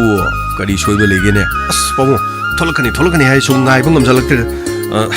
asomda namu no pinam ta hangbiu pabung da di koi jai na ngarang da sula mani pabung kari phi amot pa leibra kari lei haida maning maya ga do phut pa pau do phau do kari no ko na mu bo khara puthora ga ke ka khara jo pengami sak thongdok pirong ge haida na nungdin pobop tu do bo nungdang sana na sak tu thongdu omaga chatkine numidang la ga thongbu du di mama mapa lei bani na nupi macha ni na chathok chachin do nungai roi dori ba umnamak do isu khang ni bani ne hei pabo kai no heji ba nungdang sana ba sakwo nungdin pobop du thongami ba hoi pung ani makhai tar male mana sak loi ba do pabung horen sak sabiro ga mana hairam ni bani ne thiraga thamjaron loka haibra ke nom jo hairi ne aina yani be mai yani hojik dei thiradi chak to chajik olani aina oren chalaga charage ko hairna al thano kha maning maya da hori bin jang na pi jing sei aina pane aina ne sei cherang ma to tor lum law fit pui mana eta puning na pu khre ne ha mama pa pi jero dori me haidena nong sekre pumno maksing sei Oon ba ohong masi male masida lagli bani do masida ware ko ꯌꯨꯝꯗ ꯏꯆꯥ ꯏꯁꯨꯅ ꯃꯧ ꯄꯨꯔꯛꯄꯒ ꯍꯥꯏꯗꯣ ꯄꯥꯕꯨꯡ ꯑꯗꯨꯅꯤ ꯃꯗꯨꯒꯤ ꯊꯕꯛꯇꯨꯗꯗꯤ ꯁꯥꯔ ꯂꯣꯏꯁꯟꯁꯦꯅ ꯅꯍꯥꯟꯅꯅꯦ ꯑꯃꯗꯨꯅ ꯆꯪꯉꯝꯗꯥꯏꯗ ꯀꯥꯕꯨ ꯍꯣꯡꯉꯒ ꯊꯣꯛ ꯊꯝꯖꯜꯂꯝꯃꯗꯤ ꯄꯥꯕꯨꯡ ꯅꯨꯡꯗꯥꯡ ꯊꯣꯡꯉꯁꯨ ꯑꯗꯨꯝ ꯌꯥꯔꯗꯧꯕ ꯑꯗꯨꯕꯨꯅꯦ ꯃꯁꯤꯗꯩꯗ ꯈꯪꯗꯦꯗ ꯆꯤꯜꯍꯥꯎ ꯊꯤꯈꯤꯕꯁꯤꯅ ꯍꯥꯏꯔꯨꯔꯒ ꯃꯁꯤꯅ ꯁꯣꯅꯤꯌꯥ ꯑꯥꯏ ꯂꯚ ꯌꯨ ꯁꯣꯅꯤꯌꯥꯅ ꯑꯗꯨꯝ ꯇꯧꯗꯅ ꯑꯗꯨꯝ ꯇꯧ ꯂꯩꯕꯅꯤꯗꯣ ꯑꯩꯗꯤ ꯎꯏ ꯀꯥꯏꯔꯕꯅꯤ ꯊꯣꯏꯕꯝ ꯅꯨꯄꯤ ꯑꯃꯗꯨꯒꯤ ꯃꯃꯥꯡꯗ ꯅꯨꯄꯤ ꯑꯃꯒꯤ ꯋꯥꯔꯤ ꯁꯥꯕꯗꯣ ꯏꯕꯨꯡꯉꯣ ꯊꯣꯛꯈꯤꯕ ꯊꯧꯗꯣꯛ ꯑꯗꯨꯅ ꯃꯥꯅꯗꯤ ꯁꯣꯅꯤꯌꯥꯕꯨ ꯃꯥꯒꯤ ꯄꯨꯟꯁꯤꯒꯤ ꯃꯍꯥꯛꯅꯅꯦ ꯅꯤꯡꯖꯈꯤꯕꯗꯨꯅꯅꯤ ꯑꯗꯨꯕꯨ ꯍꯧꯖꯤꯛꯇꯤ ꯄꯨꯝꯅꯃꯛꯁꯤꯡ ꯑꯗꯨ ꯃꯍꯥꯛ ꯃꯁꯥꯅꯁꯨ ꯌꯥꯔꯦꯗꯅ ꯃꯄꯣꯛ ꯑꯁꯤꯒꯤꯗꯤ ꯑꯃꯨꯛ ꯍꯟꯅ ꯂꯥꯛꯂꯔꯣꯏ ꯑꯗꯨꯕꯨ ꯁꯣꯅꯤꯌꯥꯒꯤ ꯃꯄꯥ ꯐꯥꯎꯕꯅ ꯑꯩꯒꯤ ꯏꯆꯥꯅꯨꯄꯥ ꯀꯔꯝ ꯀꯥꯟꯗ ꯃꯧ ꯄꯨꯁꯜꯂꯛꯀꯗꯧꯔꯤꯅꯣ ꯍꯥꯏꯗꯅ ꯍꯪꯗꯅ ꯂꯩꯔꯕꯅꯤ ꯑꯩꯅ ꯃꯔꯛꯇ ꯃꯐꯝ ꯑꯁꯤꯗ ꯂꯥꯛꯏ ꯃꯐꯝ ꯑꯁꯤꯗ ꯌꯦꯡꯁꯤꯜꯂꯔꯦ ꯍꯥꯏꯕꯗ ꯀꯌꯥ ꯅꯨꯡꯉꯥꯏꯖꯈ꯭ꯔꯦ ꯃꯍꯥꯛꯅ ꯑꯩꯗꯤ ꯉꯛꯉꯛꯇꯅ ꯋꯥꯔꯤꯗꯨ ꯁꯥꯔꯨꯕꯗ ꯁꯣꯅꯤꯌꯥꯒꯤ ꯃꯄꯥꯅ ꯑꯩꯉꯣꯟꯗ ꯍꯥꯏꯔꯛꯂꯤꯕꯅꯤꯅꯦ ꯃꯣꯏ ꯑꯁꯣꯝꯗꯁꯨ ꯂꯥꯛꯑꯒ ꯄꯥꯕꯨꯡꯒꯤ ꯀꯔꯤ ꯂꯩ ꯐꯤ ꯑꯃꯣꯠꯄ ꯂꯩꯕ꯭ꯔꯥ ꯈꯣꯠꯄ꯭ꯔꯥ ꯍꯥꯏꯗꯅ ꯃꯈꯣꯏꯗꯤ ꯌꯦꯡꯕ ꯂꯥꯛꯑꯝꯃꯦ ꯍꯥꯏꯔꯤꯅꯦ ꯀꯔꯤꯅꯣꯅꯦ ꯍꯥꯏꯁꯤꯕꯣ ꯕꯕꯣ ꯑꯣꯟꯊꯣꯛꯅ ꯂꯝ ꯍꯦꯟꯖꯜꯂꯝꯃꯦꯗ ꯀꯔꯤꯅꯣ ꯑꯣꯟꯊꯣꯛꯅ ꯁꯨꯅꯤꯡꯅ ꯆꯥꯅꯤꯡꯅ ꯂꯩꯔꯝꯂꯕ ꯍꯥꯏꯗꯨꯅꯤ ꯀꯔꯤꯅꯣ ꯄꯥꯕꯨꯡꯒꯤ ꯁꯤꯈꯛꯇꯪ ꯁꯦꯕꯥ ꯇꯧꯕꯗꯤ ꯍꯦꯟꯗꯣꯛꯈ꯭ꯔꯦꯗꯅ ꯑꯁꯣꯝ ꯅꯥꯀꯟꯒꯤ ꯄꯥꯕꯨꯡꯒꯤ ꯌꯨꯝꯗ ꯆꯠꯂꯒꯁꯨ ꯁꯦꯕꯥ ꯇꯧꯔꯝꯃꯦ ꯍꯥꯏꯔꯤꯔꯣ ꯑꯁ ꯑꯣꯟꯊꯣꯛꯄꯅꯤ ꯁꯨꯕ ꯆꯥꯝꯕꯗꯣ ꯑꯣꯟꯊꯣꯛꯅ ꯆꯣꯞꯈ꯭ꯔꯦ ꯃꯁꯤ ꯅꯨꯄꯤꯁꯦ ꯃꯥꯏꯁꯦ ꯀꯩꯅꯣ ꯃꯧ ꯌꯥꯝ ꯑꯣꯏꯅꯤꯡꯕ꯭ꯔꯥ ꯀꯩꯅꯣ ꯅꯠꯇ꯭ꯔꯒ ꯃꯥꯏꯁꯤꯕꯨ ꯀꯔꯝꯍꯥꯏꯅ ꯇꯧꯔꯤꯖꯥꯠꯅꯣ ꯈꯪꯗꯦꯅꯦ ꯑꯁ ꯑꯩꯈꯣꯏꯅ ꯑꯍꯥꯟꯕ ꯍꯧꯗꯧꯕꯗꯗꯤ ꯌꯥꯅꯤꯡꯗꯕꯒꯤ ꯇꯧꯔ ꯖꯦꯜꯗ ꯂꯩꯔꯨꯕꯅꯤ ꯃꯤ ꯍꯥꯠꯂꯨꯕꯅꯤ ꯀꯥꯏꯗꯨꯗ ꯃꯥꯅ ꯇꯟꯗꯅ ꯇꯧꯋꯦꯕ ꯑꯁ ꯍꯧꯖꯤꯛꯅ ꯀꯔꯤꯅꯣ ꯃꯥꯅ ꯍꯦꯟꯅ ꯊꯋꯥꯏ ꯌꯥꯎꯁꯜꯂꯒ ꯁꯣꯝꯒꯤ ꯌꯨꯝ ꯈꯛꯇ ꯅꯠꯇꯅ ꯑꯁꯣꯝꯒꯤ ꯄꯥꯕꯨꯡ ꯈꯣꯏꯒꯤ ꯌꯨꯝꯒꯤꯁꯨ ꯐꯤꯔꯣꯟ ꯐꯤꯖꯨ ꯐꯤꯆꯥꯝ ꯆꯠꯂꯦꯕ ꯑꯗꯨꯗꯤ ꯄꯥꯕꯨꯡ ꯑꯁꯣꯝ ꯅꯥꯀꯟꯗꯗꯤ ꯄꯨꯡ ꯐꯖꯔꯝꯃꯅꯤ ꯄꯨꯡ 12ꯗꯒ ꯆꯥꯛ ꯂꯣꯏꯔꯝꯃꯅꯤ ꯄꯥꯕꯨꯡ ꯍꯩ ꯆꯥꯛꯇꯤ ꯊꯣꯡꯉꯝꯗꯦ ꯐꯤꯔꯣꯟꯒ ꯁꯨꯗꯅ ꯑꯁꯣꯝ ꯅꯥꯀꯟꯗꯁꯨ ꯂꯥꯛꯑꯒ ꯄꯥꯕꯨꯡ ꯀꯔꯤ ꯍꯤꯗꯥꯛ ꯒꯨꯂꯤ ꯆꯥꯔꯤ ꯀꯥꯏꯅ ꯌꯦꯡꯁꯜꯂꯝꯃꯤ ꯍꯥꯏꯔꯤꯅꯦ ꯏꯕꯨꯡꯉꯣ ꯑꯣꯟꯊꯣꯛꯅ ꯅꯨꯄꯤ ꯑꯃ ꯑꯣꯏꯕꯒꯤ ꯇꯧꯐꯝ ꯊꯣꯛꯇꯕ ꯊꯕꯛ ꯌꯥꯝ ꯇꯧꯔꯦ ꯃꯗꯨ ꯅꯨꯄꯤꯗꯣ ꯌꯥꯔꯣꯏꯗꯧꯔꯤ ꯌꯨꯝ ꯄꯥꯟꯕꯗꯤ ꯌꯥꯔꯣꯏꯗꯧꯔꯤꯕ ꯃꯗꯣ ꯍꯩ ꯀꯔꯤꯅꯣꯅꯦ ꯅꯪꯅ ꯉꯥꯡꯉꯤꯗꯨꯕꯣ ꯏꯅꯧꯗꯕꯨ ꯑꯗꯨꯃꯥꯏꯅ ꯉꯥꯡꯕ ꯌꯥꯕ꯭ꯔꯥꯅꯦ ꯄꯥꯕꯨꯡ ꯁꯨꯝ ꯍꯥꯏꯖꯕꯅꯤꯗ ꯑꯩꯗꯤ ꯃꯥꯒꯤ ꯃꯑꯣꯡ ꯃꯇꯧꯗꯣ ꯑꯩꯈꯣꯏꯗꯤ ꯑꯗꯨꯝ ꯈꯪꯖꯕ ꯇꯤꯟꯅꯔꯛꯄꯅꯤꯅ ꯂꯣꯏꯅꯕꯅꯤꯅ ꯑꯩ ꯅꯥꯎꯕ ꯑꯇꯩ ꯂꯥꯏꯔꯤ ꯊꯣꯛꯂꯛꯄꯗꯤ ꯄꯪꯀꯨꯏ ꯀꯨꯏꯔꯔꯣꯏ ꯁꯣꯏꯗꯅ ꯊꯣꯛꯂꯛꯅꯕ ꯍꯣꯠꯅꯕꯅꯤ ꯅꯍꯥꯟꯅ ꯊꯣꯛꯆꯔꯗꯕꯅꯤꯗ ꯅꯪꯒꯤ ꯖꯦꯂꯔ ꯗꯤꯂꯨꯀꯨꯃꯥꯔ ꯑꯗꯣ ꯑꯗꯨꯅ ꯂꯩꯔꯤꯉꯩꯗ ꯑꯣꯏꯔꯗꯤ ꯅꯍꯥꯟꯅ ꯊꯣꯛꯂꯛꯇꯅ ꯑꯗꯨꯃꯛ ꯌꯥꯔꯒꯗꯕꯅꯤ ꯆꯍꯤ 4.5 ꯖꯦꯜꯗ ꯂꯩꯔꯨꯔꯦꯗꯅ ꯃꯈꯥ ꯇꯥꯔꯛꯄꯗꯨꯗꯤ ꯏꯕꯨꯡꯉꯣ ꯃꯅꯤꯄꯨꯔꯒꯤ ꯃꯐꯝ ꯑꯁꯤꯗꯗꯤ 이봉 야부 야나르디 타자나르디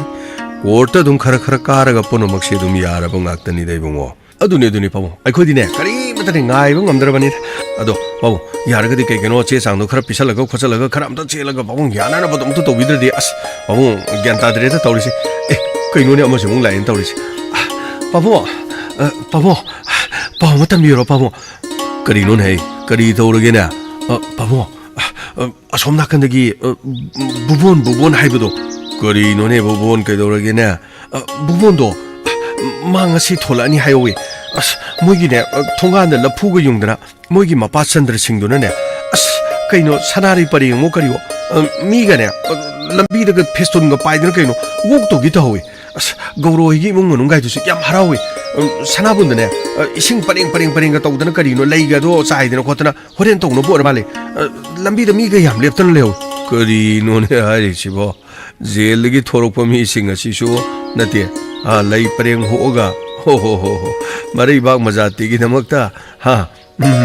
ꯃꯅꯤꯡ ꯇꯝꯅꯕ ꯍꯣꯠꯅꯕ ꯃꯤ ꯂꯩꯕꯥꯛꯀꯤ ꯑꯐꯕ ꯇꯧꯕ ꯃꯤꯁꯤꯡ ꯑꯗꯨ ꯖꯦꯜ ꯆꯪꯉꯨꯕꯗ ꯂꯩ ꯄꯔꯦꯡꯗ ꯍꯨꯡꯅꯩ ꯅꯠꯇꯦ ꯅꯨꯄꯤ ꯈꯨꯗꯥꯡ ꯄꯥꯏꯗꯅ ꯆꯤꯡꯉꯨꯕꯁꯤꯡ ꯑꯗꯨꯁꯨ ꯃꯌꯥꯝꯅ ꯊꯥꯒꯠꯅꯒꯗꯧꯔꯤꯕ꯭ꯔꯥꯅꯦ ꯕꯥꯕꯣ ꯀꯩꯅꯣꯅꯦ ꯇꯥꯔꯤꯕ ꯄꯥꯎꯁꯨ ꯊꯕꯥ ꯑꯁꯦꯡꯕꯒꯤꯅꯣ ꯅꯪ ꯍꯥꯏꯗꯨꯕꯣ ꯑꯁ ꯕꯨꯕꯣꯟꯗꯣ ꯑꯃꯨꯛ ꯊꯣꯛꯂꯛꯑꯗꯤ ꯑꯁ ꯑꯩꯈꯣꯏꯗꯨꯒ ꯑꯃꯨꯛ ꯕꯥꯕꯣ ꯑꯩꯈꯣꯏꯒꯤꯗꯨ ꯈꯔ ꯂꯩꯔꯒ ꯂꯧꯊꯣꯛꯑꯁꯤꯔꯥ ꯕꯨꯕꯣꯟ ꯍꯣꯏ ꯑꯃꯨꯛ ꯖꯦꯜ ꯆꯪꯈ꯭ꯔꯀꯥꯟꯗ ꯑꯣꯏꯅ ꯅꯪꯅ ꯂꯧꯊꯣꯛꯄꯅ ꯐꯗꯧ ꯃꯥꯜꯂꯦꯗ ꯑꯁ ꯑꯃꯨꯛ ꯈꯟꯅꯕꯒ ꯆꯩꯅꯕꯒ ꯍꯩ ꯃꯗꯨꯒꯤ ꯕꯨꯕꯣꯟ ꯑꯗꯣ ꯑꯃꯨꯛ ꯊꯣꯛꯂꯛꯇꯧꯔꯕ खरा कुइना जेल लेतदना करीनो माना मु थोलकनेना तौरिसे नंगे okay लोइबा ngowdo moige adai du yamna saban माना नमदना बेल द लौथोंना बगे तौरी वरिनि तौरिसे अस पमो करीनो केस तोक्सलगा थोलकप यारोइन तौना फदु जाला सोंगी लोहं खोंदों मगे लोरकांदा थोलकेजु थोक्सरकजनो अस नतै गम सादो मिनि मा मु थोक्सलारि मो सिदे मो अस अखोइ नुबादो मु थोलागा मु तौदोरिसिगा अस पमो आइदि पाबो पाखलेन संध्या होय मपादना हवाइदि बुबोन मपागजु यानारमनिना अदोंदा मो लोहं खोंदों बुजो अदोंदा मु थेजन गिदो जाला हाय अदोंबा करिसु लैतेदा masa masa ne yanardi yaba natro mapa yanar kaidodorigene masa yanabaduni ne luri dia pamo adubdi yam chichome adida as khangdirin tawri oiribo phibam chida bubuona mu tholok toraba as thama kaino lei paringa haijubu kamai tobuno as khangde danoba sanari paring ga do yang pai ho adugane sanabunsu thongan khuding thamagane matondu daga smaina leiduga haptana khodana taw lafuga yungdana ne as mus pabung chandra singoi moi thongan di kaino smaina lafuga yung hoyeba kari no ne hari jo as nupi pharu imana pi dur taram no oktori bra kari no moi tori do ibongo tholok ke ai shu tholok sanu onsan na daba ngang na daba section na leiba wa achumma haibasina matam punamukta mai pakpani ne as pawung adubudi chumba adaida achumbana ne awaba khangbaji kuiman gare koino ne achumbana awaba khangbaji jail manungda lereise achumbana ni ko pawung sileida moina muk khana chaina bahoro akoi itaw du mong matawduga somda belda thorok tu mi khana badagi mi halubagi namukta jail da leiruba amarna thula ga saida kairo lekai da mi phure khole na mu yaro madu punamaktu na taw tholaga khana ga dabane hoi pong hekta thola ga bodi kaino mongo da bodi kana lamba pa ba ya haroni ge sidagi di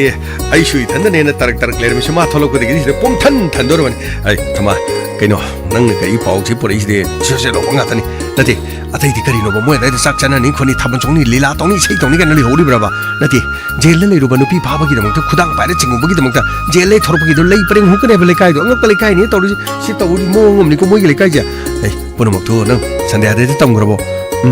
sandia tam gre sandia na smart tholakani tabada masado haina da bana loire na to hobani haina da bana loire kadai de hina ru ne gine tilai ko bi chu budong chu dori ni nusi da bami na bo pam da bami da no rum kari no inak ta leisalo suru suru leisalo kana na pam do ni as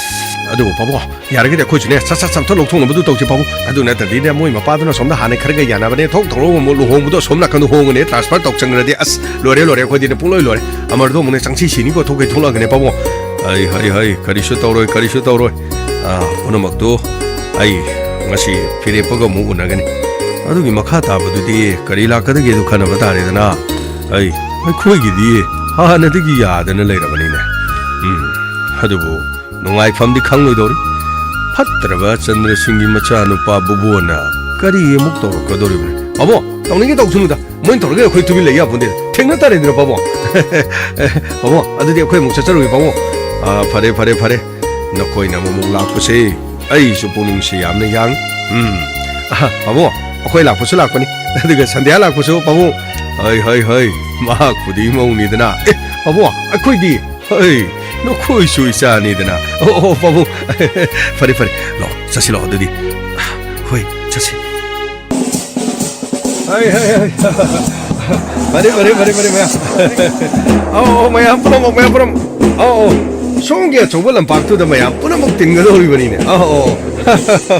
마야 너는 시비버시나 이기 참 말해 아이 자나 바보본 나시기 다리버 돈 먹고나세 노호먹이 먹고는서 따한 거 돌이버리 부본 먹봐 어이 아이고 나삭동아 치리 암나 갈리네 헤이 알아 간가니 부본 먹봐 해리더니더라 떠오르지 오네 마야암노 눅시비베시 떠오르지 오네 somnakanda khali thupiro somnakanda se leilang chale I pau ai toro kari none karo humdonone pau somnakanda so mai ben sing soi dana ne sumang lila phajaba ma so somnakanda tawgodori bani ai manipur ya phau ba sumang lila ne ek karam ro khothin biose pareng sana tawgodori ni ko mayam hoi pau ong si mayam na di ka pa ya jani imuri pau ai yamne ya krabani ne 너코이는 뭐 통사하다 뭐 타고도 되긴 하더라네. 아이나 아리버신. 뭐 저가리기노. 도미는 너 탈레리세. 바보. 마디 스마이나 돈 틸레가 라코치데. 산디아수 레이퍼링 빠랑 나이롱 가더라나 마디 간자바자니. 산디아도 헤리앱 레르마디 뿌는 먹시 농아이도 봐. 마도디 노이는 소헬레드나. 미기 고다운 과이로들 직무부리긴 하더라. 아이 마이 시데. 너 ESP 땀파. 마데기 인스펙터 때 마이드 쿠파는 올라 타키면은 이거 부모 뭐 밖에 돌아긴 해 너것도 딴 돈보다 너도 누가이 돌아기 보고 따다 저다 숨 와리면 돌아머니를 따다 ನಂಗಿದ ದುಗಿ ಮಾಂದಿಕೋ ಇವಂಗೋ ನಹಾಮು ತೋಟ್ ಕಿಬದುಗಿ ಮಾಲಿಕೋ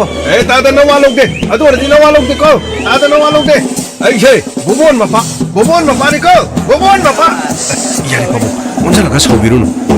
맛이 야명 시다버리 마밍 시가 람싱가이나 맛이 알아 아마리기 마빠두기 야면 쌈이나 버티나 버게 넘또 우측 타워이다봐 강이되는 너 강이들아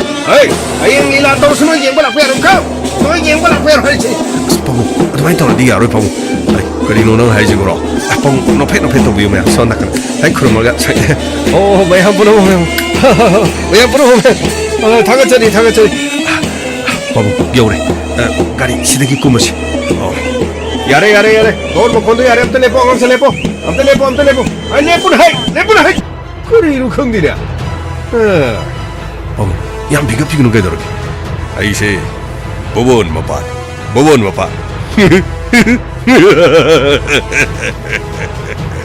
그이 바봉이 큰 혹시 어디 마이 셀리 바봉 제 마이크 레스 왕당 강비우시 그래 할로 바봉 기당 농카는 강비우 마케 솜달레 비리바 바봉 어두마이 하이게 됩니다 매양 보는 뭐 구름절이 나비우 그래 거로 능지는 뭐로는 아람도 마시드 틴비리 보면 보노마 보본 마파이나 따라 녹절이 미야 보노마 보고 타겟잡아 공명세 아이 자노파 부본 것이디 제르기 토록 아이 자노파 람담 마시드 톰틴 알바 미야 보노만 해나 토도 개도나 강나비로 아이 자니 아이 자노파 시나 제르 레이키바 마탐다 아이 뭉달라트나 와나 항비키바마디 서룩야 키바 뿜마 먹고 보본 마파 산드싱 아이나 쿠방 상조 따라로 너저드르미야 프로모포 하나 타겟자리에 어두가 마얌 뿜목도 하이자네 아이기 자디 남누나 폴리스 강부 어두나 마라레레 하이드는 깃 라우나 남진키 마사나 하이나 싱나드나 로홍어득비 레이라비 산디아부 남드나 마파 어두도 파이신 마사 야나라가 시엘리바 누피야마나 마사는 야닝악트라카드 시엔바나티 파바니 하이버세 람담 마시다 따따나 사타라글리바 미옷미네 하이버디 누피나 누파다 옷네이버기 토옹 아마니 하이버시다 마얌 야닝로이더버기 마람 레비로 아두니 아이 사나 바부보나 뭐 카이로레카에시다 까리부 토크라버기 나티 까리 야란바 토크라버기 하이버 이차노 바부보나 아마디 마하카티 내리버 고로라 까리 야카이바부 토크라버기 까이로레 까이게 시대다 시 어왕탕고 부키에 쏘부시다 멍기 콩치도 팜마가 먹고 ngahak time pass 서로가 좋아하는 ngahak 사나봐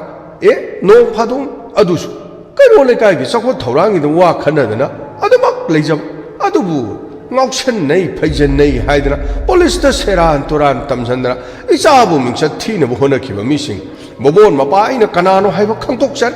omnamak singadu su aina amatta lemna tharo asengbani ko haijari se ai lemna tharo hairi se amase ko bhiganu ko masidi sukta tharo roidaba aduga aroibada mayam pono mokko hana thagacha aini hena mayam pono mokta aigin sijaraba marumo pangcheni chabu lakbodo opiba asumna 아이기 자누파시 산디하고 루홍는어버기도 셈 사루라 아두부 이 자누파는 구당 바이러싱이 하이든 바드람 떠오르고 시기 마요 마야암 보러 아무 레피드나 이 자누파게 좀바 방내너버기도 막다 산디하고 먹고이 루홍노 버버도 깨로네 까이기 미암 보러 아무것도 마땡 방비요 마야암노 바드람 떠오르고 구름자리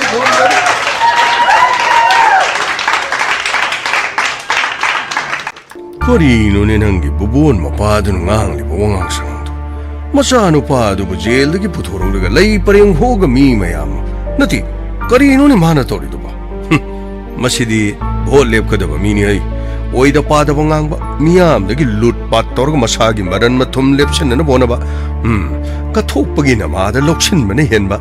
꾸마이 하라오 크라 릴라 팔라 카르 까우르가 lekai nupi angang kharak khomjelaga nga sak pijaraga mase yamna phabami oiroi dori kairo lekai asida makhoina somnam sasan tawraga pange sini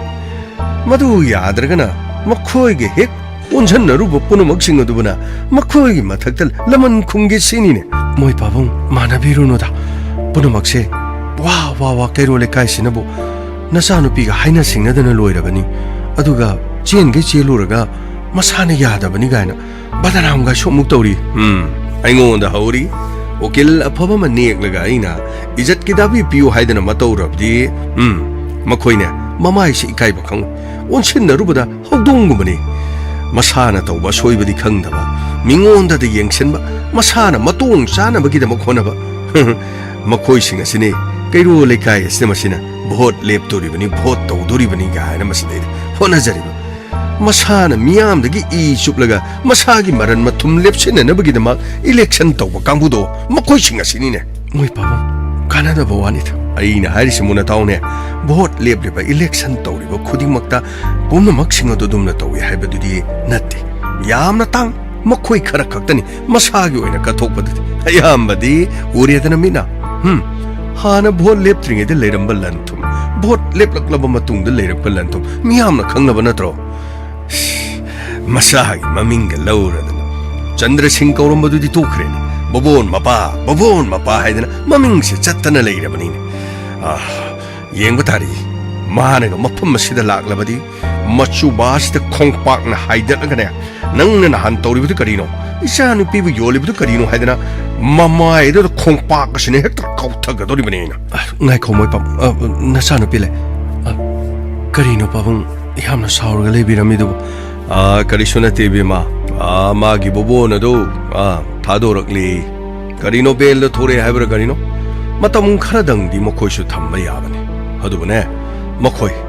mafam asida thoroklabani na makhoina tawrakadaba mapa masagi lila adu khallubada namaga sumwa tanaramani babam makhoiga managum sida makhoiga onsinaraga karibo kanado chumi ichana haibadudi chumkreda fattaba makhoiga onsinaba yabana dini khanarabadi asingba miga khanau haribani asingba miga khanabadi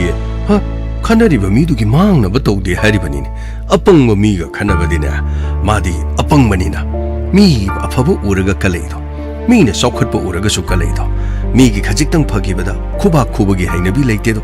मान हेन कलक्लिबनिने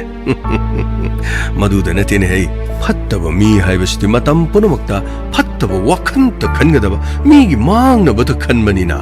मखोइना हायेंग खोइदे करी तोरखदगे हाइबदो इपादि चिंगनेतब ngamdi मखोइदि येंगोइ अखोइनेदे तुमिन्ना लेथोलिबा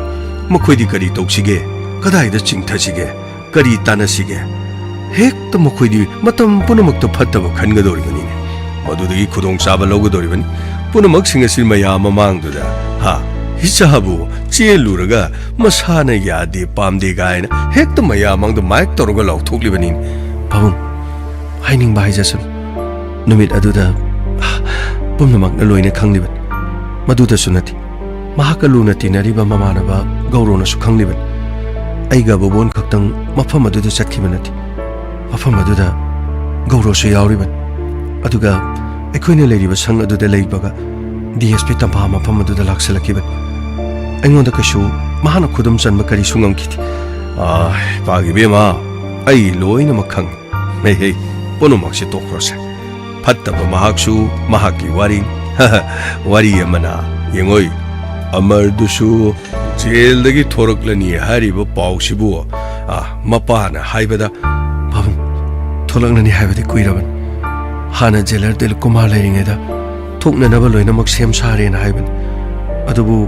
अनौबा jailer सिनखिबदुदगी अमुक चोंथखिबनि पाउसे अदुदि इचासु तारमलिना करिनो मोइ पाबुं ताद्रदि करिनो ngarang na hanpure bin chang na pi meyam do udro somdagi haplagli hayeng waina ai khoi somda mu purak ningloidra khangde da somdagi heglei ni hadana na tauduna helakpani ye pek thanam toiba puraga la idubu haima ai di bhab oirudre dara fare mahakamuk tholok labade sir adudi sananabamu amuk tangai khobobi ai nakhoi medam amuk tangunage ko sir ꯌꯥꯝ ꯄꯟꯊꯕꯗꯤ ꯌꯥꯔꯣꯏ ꯁꯥꯔ ꯁꯨꯝꯅꯇꯪꯒꯤ ꯀꯣꯔꯠꯀꯤ ꯑꯣꯔꯗꯔꯗ ꯃꯩ ꯆꯨꯕ ꯊꯧꯔꯝ ꯌꯥꯎꯔꯝꯕ ꯈꯛꯇꯅꯤ ꯒꯣꯄꯤ ꯑꯩ ꯀꯔꯤꯁꯨ ꯆꯦꯜꯂꯣꯏ ꯃꯃꯥ ꯅꯆꯥꯅꯨꯄꯥꯅ ꯑꯔꯣꯏꯕ ꯀꯔꯤ ꯍꯥꯏꯔꯝꯃꯤ ꯅꯆꯥꯅꯨꯄꯥꯅ ꯅꯉꯣꯟꯗ ꯀꯔꯤ ꯁꯤꯟꯅꯔꯝꯃꯤ ꯃꯥꯏ ꯄꯥꯕ ꯃꯁꯤꯗ ꯊꯣꯛꯅꯕ ꯃꯣꯏ ꯄꯥꯕꯨꯡꯅ ꯄꯨꯝꯅꯃꯛ ꯍꯣꯠꯅꯈꯤꯕ ꯉꯥꯛꯇꯅꯤ ꯃꯃꯥ ꯀꯔꯤꯒꯤꯅꯣ ꯑꯩꯉꯣꯟꯗ ꯇꯥꯏꯅꯔꯤꯕ ꯃꯔꯝ ꯀꯔꯤꯒꯤꯅೋ ꯃꯐꯝ ꯑꯁꯤꯗ ꯊꯣꯛꯈꯤꯕꯗ ꯅꯆꯥꯅꯤ ꯅꯈꯨꯠ ꯄꯦꯟꯅ ꯅꯪꯅ ꯋꯥꯔꯛꯄꯗꯤ ꯌꯥꯗꯕ꯭ꯔꯥ ꯌꯨꯝ ꯑꯁꯤꯗ ꯅꯆꯥꯅꯨꯄꯥꯒ ꯅꯪꯒ ꯂꯩꯔꯒ ꯑꯩꯅ ꯖꯦꯜ ꯑꯗꯨꯒꯤ ꯃꯅꯨꯡꯗ ꯂꯩꯔꯒ ꯅꯪꯅ ꯑꯩꯉꯣꯟꯗ ꯇꯥꯏꯅꯔꯤꯕ ꯀꯔꯤꯒꯤꯅꯣ ꯃꯣꯏ ꯄꯥꯕꯨꯡꯒꯗꯤ ꯄꯥꯎ ꯂꯣꯏꯅ ꯐꯥꯎꯅꯩ ꯃꯣꯏ ꯄꯥꯕꯨꯡꯅ ꯃꯁꯤꯗ ꯊꯣꯛꯅꯕ ꯁꯤꯟꯕꯅꯤ ꯃꯣꯏ ꯄꯥꯕꯨꯡ ꯑꯩꯗꯤ ꯅꯆꯥꯅꯨꯄꯥ ꯂꯩꯇ꯭ꯔꯦ ꯍꯤꯡꯂꯨꯕꯒꯤ ꯀꯔꯤꯁꯨ ꯀꯥꯟꯅꯗ꯭ꯔꯦ ꯑꯔꯣꯏꯕ ꯑꯣꯏꯅ ꯃꯣꯏ ꯄꯥꯕꯨꯡ ꯂꯣꯏꯁꯤꯟꯕ ꯐꯥꯎꯕꯗꯪꯗꯤ ꯑꯩ ꯍꯤꯡꯖꯔꯝꯈꯤꯒꯦ ꯑꯗꯨꯒꯤ ꯃꯇꯨꯡꯗꯅꯦ ꯑꯩ ꯍꯨ ꯊꯛꯂꯒ ꯁꯤꯔꯕꯁꯨ ꯁꯤꯖꯒꯦ ꯑꯩ ꯃꯃꯥ ꯑꯩ ꯂꯦꯝꯅ ꯊꯥꯔꯣꯏꯅꯦ ꯄꯨꯝꯅꯃꯛ ꯑꯩ ꯂꯦꯝꯅ ꯑꯃꯠꯇ ꯊꯥꯔꯣꯏꯅꯦ ꯏꯆꯥꯅꯨꯄꯥꯒꯤ ꯍꯥꯠꯈꯤꯕꯒꯤ ꯂꯃꯟ ꯑꯩ ꯁꯤꯡꯒꯅꯤ ꯈꯪꯕ꯭ꯔꯥ ꯑꯩ ꯁꯣꯏꯗꯅ ꯁꯤꯡꯒꯅꯤ ꯍꯥꯏꯔꯤꯕꯁꯤ ꯃꯣꯏ ꯄꯥꯕꯨꯡ ꯍꯣꯠꯅꯕꯤꯌꯨ ꯃꯥꯡꯅꯕ ꯍꯣꯠꯅꯕꯤꯌꯨ ꯇꯨꯝꯅꯕ ꯃꯨꯠꯅꯕ ꯍꯣꯠꯅꯕꯤꯌꯨ ꯅꯍꯥꯛꯀꯤ ꯑꯋꯥꯡꯕ ꯐꯤꯗꯥꯞ ꯅꯪꯅ ꯃꯥꯡꯅꯅꯕ ꯍꯣꯠꯅꯕꯤꯌꯨ ꯄꯨꯝꯅꯃꯛ ꯈꯪꯉꯤ ꯍꯦꯛ ꯃꯨꯠꯇ꯭ꯔꯤꯕ ꯃꯈꯩ ꯑꯔꯩꯕ ꯃꯈꯩ ꯃꯩ ꯆꯥꯛꯇ꯭ꯔꯤꯕ ꯐꯥꯎꯕ ꯁꯤꯡꯒꯩ ꯇꯨꯝꯅꯅꯕ ꯃꯣꯏ ꯄꯥꯕꯨꯡꯅ ꯁꯤꯜꯂꯤꯕꯗꯣ ꯄꯨꯝꯅꯃꯛ ꯈꯪꯉꯤ ꯅꯨꯡꯁꯤꯈ꯭ꯔꯕ ꯏꯆꯥꯅꯨꯄꯥꯗꯣ ꯃꯍꯥꯛ ꯂꯩꯇꯕꯗ ꯏꯃꯤꯠꯇꯒꯤ ꯄꯤ ꯄꯦꯅ ꯇꯥꯗꯨꯅ ꯀꯞꯄ ꯉꯝꯗ꯭ꯔꯤꯕ ꯃꯃꯥ ꯑꯩꯁꯦ ꯀꯔꯤꯒꯤꯅꯣ ꯍꯥꯏꯕꯁꯦ ꯃꯣꯏ ꯄꯥꯕꯨꯡꯅ ꯈꯪꯕꯤꯌꯨ ꯌꯥꯔꯦ ꯃꯃꯥ ꯌꯥꯔꯦ ꯁꯥꯔ ꯁꯣꯝ ꯅꯥꯀꯟꯗ ꯁꯥꯔ ꯆꯠꯅꯕ ꯇꯧꯔꯁꯤ ꯁꯥꯔ ꯃꯇꯝ ꯊꯦꯡꯈ꯭ꯔꯦ ꯁꯥꯔ ꯒꯣꯄꯤ ꯆꯠꯂꯁꯤ ꯑꯩ ꯑꯃꯨꯛ ꯏꯁꯥꯒꯤ ꯀꯔꯃ ꯅꯪꯅꯅꯕ ꯊꯣꯛꯂꯛꯀꯅꯤꯗꯅ ꯁꯥꯔ ꯑꯗꯨꯗꯤ ꯀꯣꯔꯠꯀꯤ ꯑꯣꯔꯗꯔꯒꯤ ꯃꯇꯨꯡ ꯏꯟꯅ ꯊꯣꯛꯂꯛꯀꯗꯕ ꯑꯩꯗꯤ ꯀꯔꯤꯝꯇ ꯍꯥꯏꯕ ꯉꯝꯖꯕ ꯅꯠꯇꯦ ꯁꯥꯔ ꯂꯦꯡꯈꯠꯄꯤꯔꯁꯤ ꯒꯥꯔꯤ ꯁ꯭ꯇꯥꯔꯠ ꯇꯧꯕꯤꯔꯣ ꯐꯔꯦ ꯆꯠꯂꯣ ꯃꯁꯤꯗ ꯊꯣꯛꯅꯕ ꯃꯄꯥ ꯃꯆꯥꯅ ꯁꯤꯟꯈꯤꯕꯅꯤ ꯑꯩꯗꯤ ꯃꯃꯥꯅꯦ ꯐꯠꯇꯕ ꯄꯣꯛꯂꯕꯤ ꯃꯃꯥꯅꯤ ꯑꯩꯗꯤ ꯃꯍꯥꯚꯥꯔꯠꯀꯤ ꯗ꯭ꯔꯨꯖꯣꯙꯟ ꯄꯣꯛꯄꯤ ꯃꯃꯥꯅꯤ ꯑꯩꯗꯤ ꯏꯆꯥ ꯐꯠꯇꯕꯅ ꯐꯠꯇꯕ ꯇꯧꯔꯨꯕꯒꯤꯗꯃꯛ ꯃꯩꯁꯥ ꯂꯥꯡꯅꯕꯤ ꯃꯃꯥꯅꯤ ꯀꯨꯔꯨꯈꯦꯇ꯭ꯔꯒꯤ ꯂꯥꯟꯐꯝꯗ ꯒꯟꯙꯥꯔꯤꯅ ꯃꯆꯥ ꯆꯥꯝꯃꯒꯤ ꯑꯁꯤꯕ ꯍꯛꯆꯥꯡ ꯊꯤꯕ ꯂꯥꯛꯈꯤꯕꯗꯣ ꯃꯗꯨꯅꯦ ꯉꯁꯤ ꯑꯩꯅ ꯇꯧꯔꯤꯕꯁꯦ ꯃꯥꯂꯦꯝ ꯑꯁꯤꯗ ꯂꯩꯔꯤꯕ ꯃꯃꯥ ꯄꯨꯝꯅꯃꯛ ꯉꯁꯤ ꯑꯩꯅ ꯇꯥꯔꯤꯕ ꯑꯩꯒꯤ ꯑꯋꯥꯕꯁꯦ ꯃꯁꯤ ꯊꯣꯛꯇꯅꯕ ꯅꯁꯥ ꯅꯁꯥꯒꯤ ꯅꯃꯤꯠꯇ ꯎꯔꯤꯕ ꯅꯆꯥꯁꯤꯡ ꯑꯗꯨ ꯃꯇꯤꯛ ꯆꯥꯅ ꯑꯐꯕ ꯃꯤ ꯑꯣꯏꯅꯅꯕꯒꯤꯗꯃꯛ ꯋꯥꯔꯛ ꯋꯥꯇꯦꯝꯗꯨꯅ ꯃꯇꯝ ꯆꯥꯔꯤꯉꯩꯗ ꯅꯆꯥꯁꯤꯡꯕꯨ ꯑꯆꯨꯝꯕ ꯂꯝꯕꯤꯗ ꯆꯠꯅꯅꯕ ꯍꯣꯠꯅꯕꯤꯌꯨ ꯃꯄꯥꯅ ꯃꯆꯥꯕꯨ ꯃꯩ ꯄꯤꯁꯟꯗꯨꯅ ꯐꯠꯇ ꯂꯝꯕꯤꯗ ꯆꯠꯅꯅꯕꯒꯤꯗꯃꯛ ꯍꯣꯠꯅꯈꯤꯕꯅ ꯉꯁꯤꯗꯤ ꯃꯥꯅ ꯇꯧꯖꯔꯨꯕꯗꯨꯅ ꯏꯆꯥ ꯑꯁꯤꯕ ꯍꯛꯆꯥꯡ ꯑꯣꯏꯅ ꯐꯪꯏ ꯉꯁꯤꯗꯤ ꯏꯆꯥꯒꯤ ꯑꯁꯤꯕ ꯍꯛꯆꯥꯡ ꯑꯣꯏꯅ ꯐꯪꯏ ꯃꯃꯥ ꯑꯃ ꯑꯣꯏꯅ ꯀꯔꯝꯅ ꯃꯆꯥꯒꯤ ꯊꯋꯥꯏ ꯌꯥꯎꯗ꯭ꯔꯕ ꯍꯛꯆꯥꯡ ꯎꯅꯤꯡꯒꯅꯤ ꯀꯔꯝꯕ ꯃꯃꯥꯅ ꯃꯆꯥꯒꯤ ꯑꯁꯤꯕ ꯍꯛꯆꯥꯡ ꯎꯅꯤꯡꯒꯅꯤ ꯃꯁꯤ ꯊꯣꯛꯇꯅꯅꯕ ꯄꯨꯝꯅꯃꯛꯅ ꯍꯣꯠꯅꯕꯤꯌꯣ ꯋꯥꯔꯤ ꯑꯁꯤꯒꯤ ꯃꯈꯥ ꯍꯌꯦꯡ ꯑꯃꯨꯛ ꯇꯥꯕꯤꯔꯁꯤ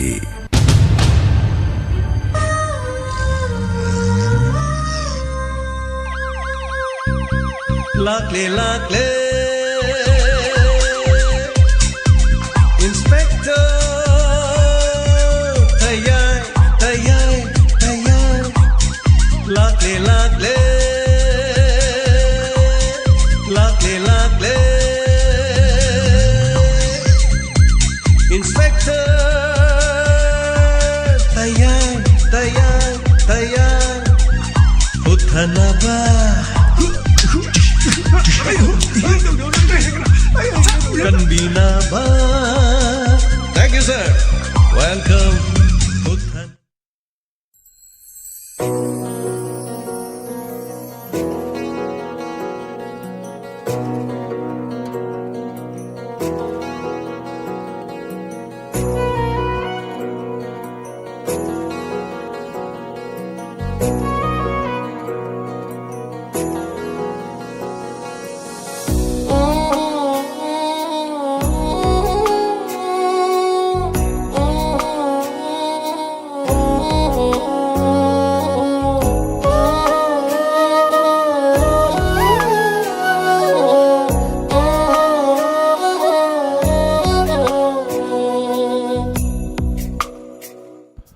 Anana thagacharing asigi inspector te lising ama chawanga kungumapan suba tangkak anauba da fidam karigi fidam haina kauribano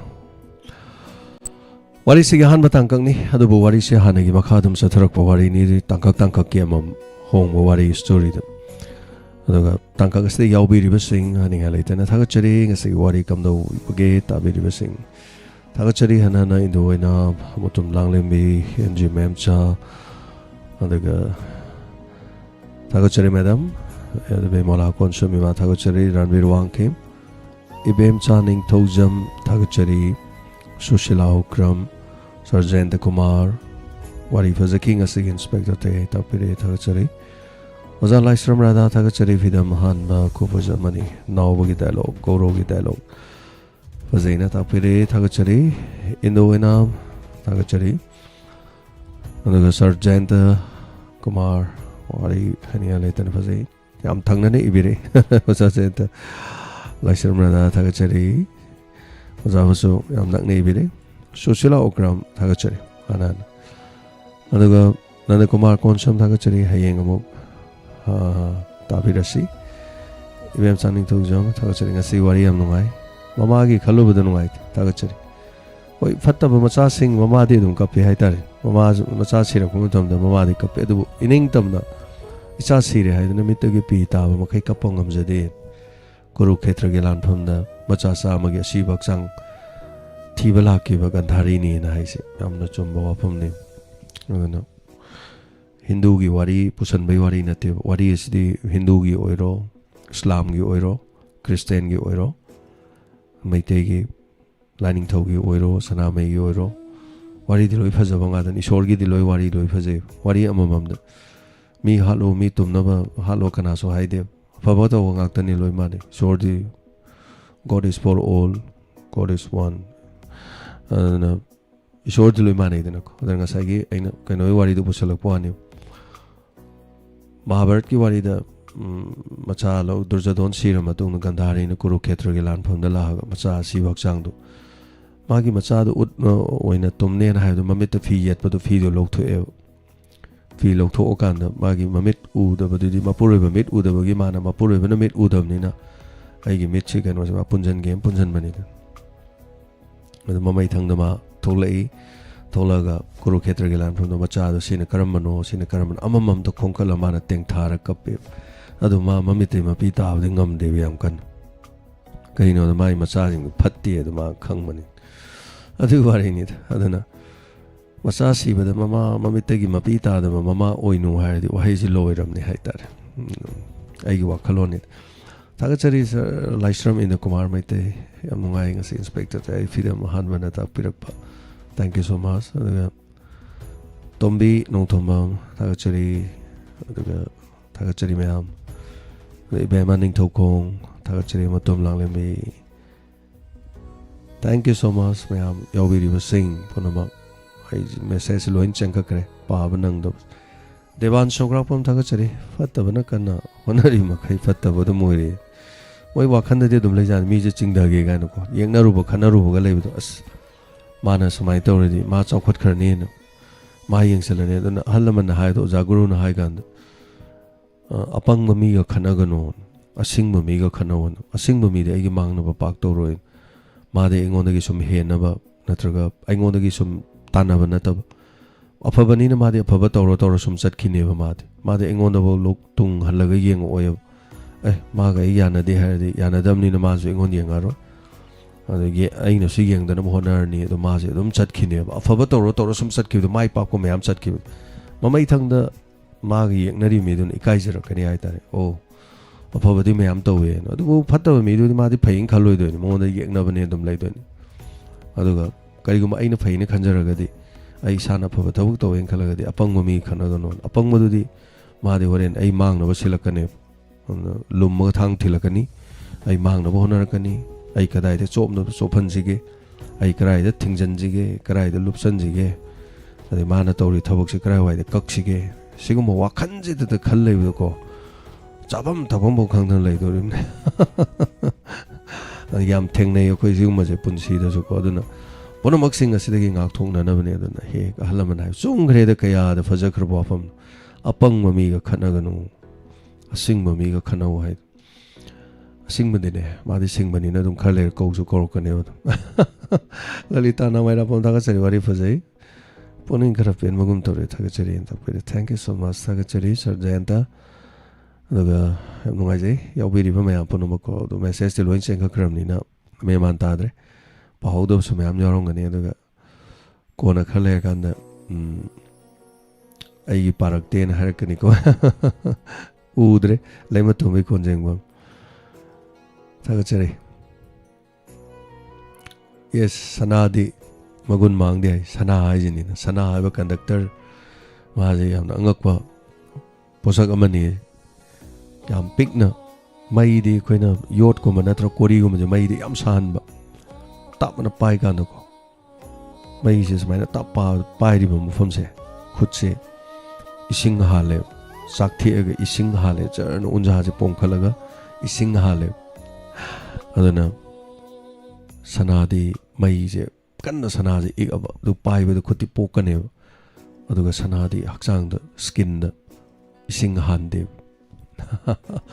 ꯁꯅꯥꯁꯦ ꯑꯗꯨꯅ ꯃꯥꯏ ꯒꯨꯗ ꯀꯟꯗꯛꯇꯔ ꯍꯥꯏꯇꯥꯔꯦꯀꯣ ꯁꯤ ꯑꯉꯛꯄꯅꯤ ꯁꯅꯥꯒꯤ ꯃꯒꯨꯟꯁꯦ ꯁꯤ ꯑꯁꯦꯡꯕꯅꯤꯀꯣ ꯑꯗꯨ ꯁꯅꯥꯗꯤ ꯁꯅꯥꯅꯤ ꯀꯥꯏꯅ ꯍꯥꯏꯕꯗꯣ ꯑꯗꯨꯒꯤ ꯋꯥꯔꯤꯗꯨ ꯅꯠꯇꯕꯀꯣ ꯁꯅꯥꯁꯦ ꯑꯩꯈꯣꯏꯅ ꯁꯅꯥꯁꯦ ꯄꯥꯏꯔꯒ ꯃꯩꯗ ꯄꯨꯅ ꯃꯣꯏ ꯀꯩꯅꯣꯁꯤꯅ ꯀꯥꯝ ꯀꯥꯟꯗ ꯍꯥꯏꯇꯥꯔꯦ ꯁꯅꯥꯁꯦ ꯄꯣꯛꯄꯗꯤ ꯄꯣꯛꯀꯅꯤ ꯁꯥꯗꯤ ꯁꯥꯒꯅꯤ ꯑꯗꯨ ꯏꯁꯤꯡ ꯍꯥꯟꯗꯦꯕ ꯑꯗꯨꯒ ꯀꯣꯔꯤ ꯑꯗꯨꯒ ꯁꯤꯜꯚꯔ ꯑꯇꯩ ꯑꯇꯩꯗꯤ ꯄꯣꯛꯄꯗ ꯅꯠꯇꯅ ꯆꯥꯛꯊꯦꯛꯑꯒ ꯏꯁꯤꯡ ꯍꯥꯜꯂꯦꯕ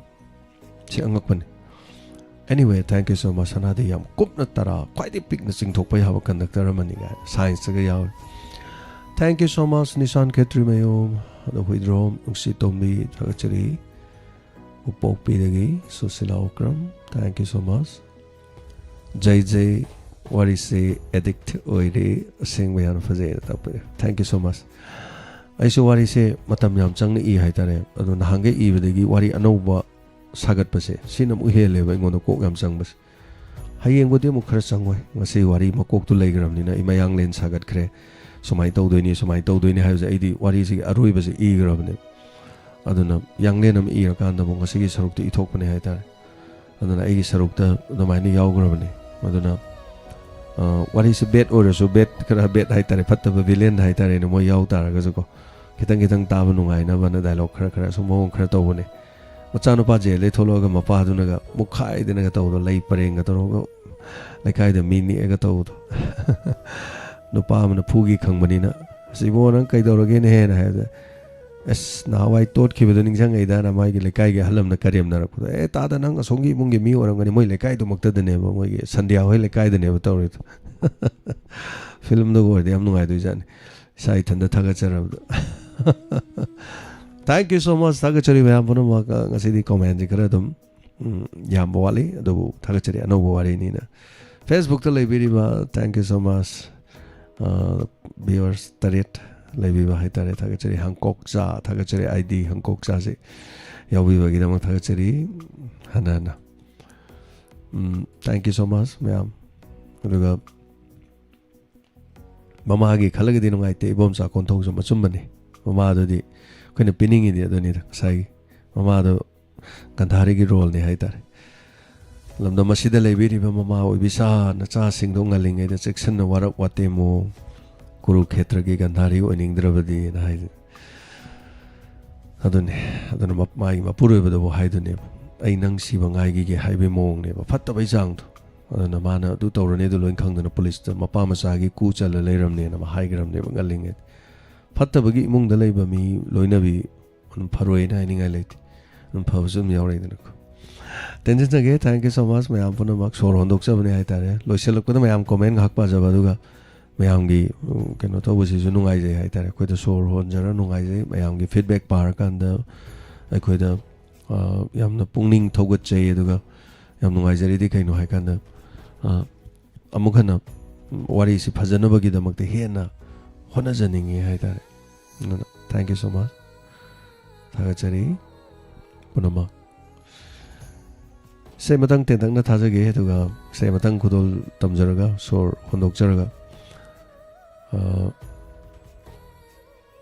ꯃꯌꯥꯝꯗꯒꯤ ꯂꯥꯞꯊꯣꯛꯅꯅꯕ ꯌꯥꯕꯗꯣ ꯂꯧꯖꯒꯦ ꯏꯁꯩ ꯈꯨꯗꯣꯜ ꯇꯝꯖꯒꯦ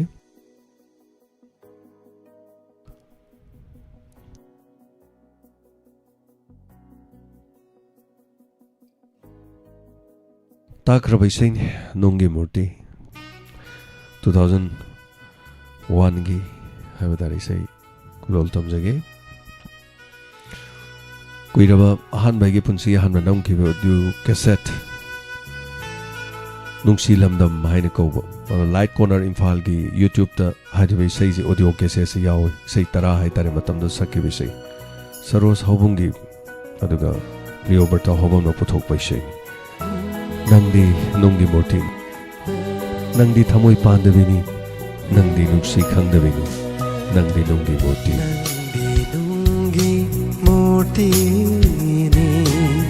नुंगी थमोई पांदबिनी नंदी नुंगी मूर्ति ने नुंगी थमोई पांदबिनी नुंगी मूर्ति नबु नुंसी खंगबा हौनबारा नुंगी थमोइदबु मिनुंसिगिनिगे यावरंगदारा नंदी नुंगी मूर्ति ने नुंगी थमोइ पांदबिनी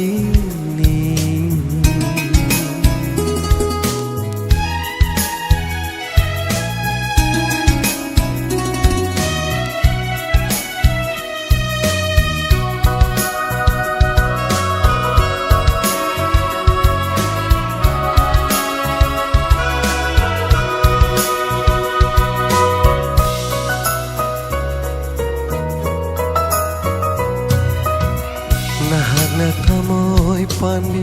oiram laba minung sikang biyama oiram laba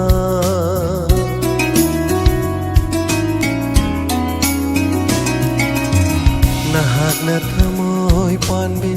oiram laba minung sikang biyama oiram laba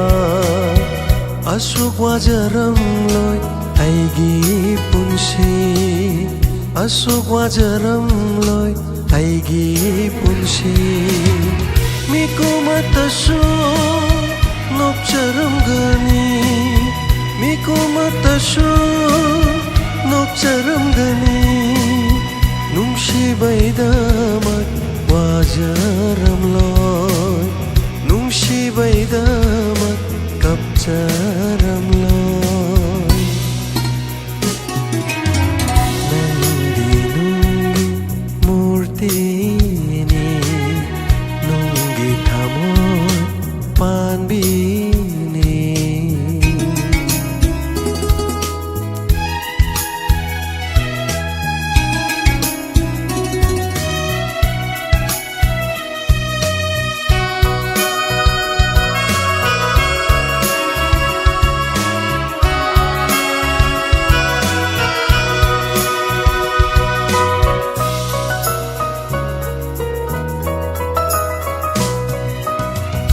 Aduklo na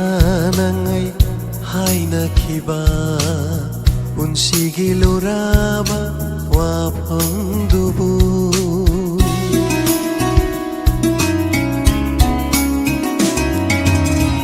Aduklo na nangay hay nakiba Unsigi luraba wapang dubu Karigino nang na Kai halliba karigino nangna kai halliba Thamoy pandebo taklam libara Thamoy pandebo taklam libara Masibu nungsibagi hauna sara Masibu nungsibagi hauna sara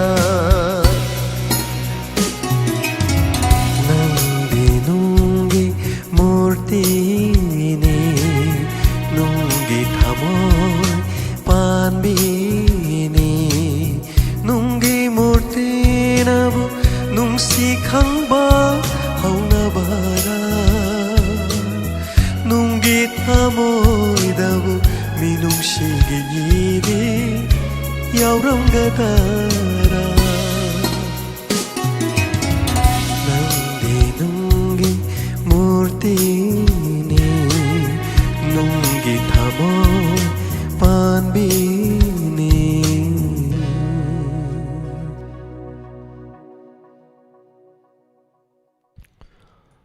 Thank you so much, Thagachari Hanana. I am Panamak Yaubiri Basing. Was that Dorendra? Thank you so much. I say, some Sems of Aganda, I say, some Quiniam Hirugin at the Mozaguru, the Kalaga, some Laks of Honazar of Pivatar. A long time. Say, Contramok, Suru Naira Lap, Contramok in the Matung the Gidi. Says in a Kitang and Oina Tamaga primary winner. Thammakanda sum sangjalak yune haita. Thank you so much. Ado isai mesem kanda ngasi dagi chai 2001 yam kuire haijari chai kun mari so ko dore kun mari ki mamang du surpan garba sakhrabi isai men ado among hana sum sakko da matam punamak ta leng dana leina bagi ada si khakta na te isai kharadi dum dum main honai he samda da yening hole ada aina nungsi jabi ada sum leina mari thongna chala ba thamo. Thank you so much Thagachari Anana. Yaubiri was saying thank you. Razaudin, thank you so much. Wari kadai degi tholokano phajai na ta pira Thagachari no na. Namita, thank you so much. Yaubiri was saying matom langlembi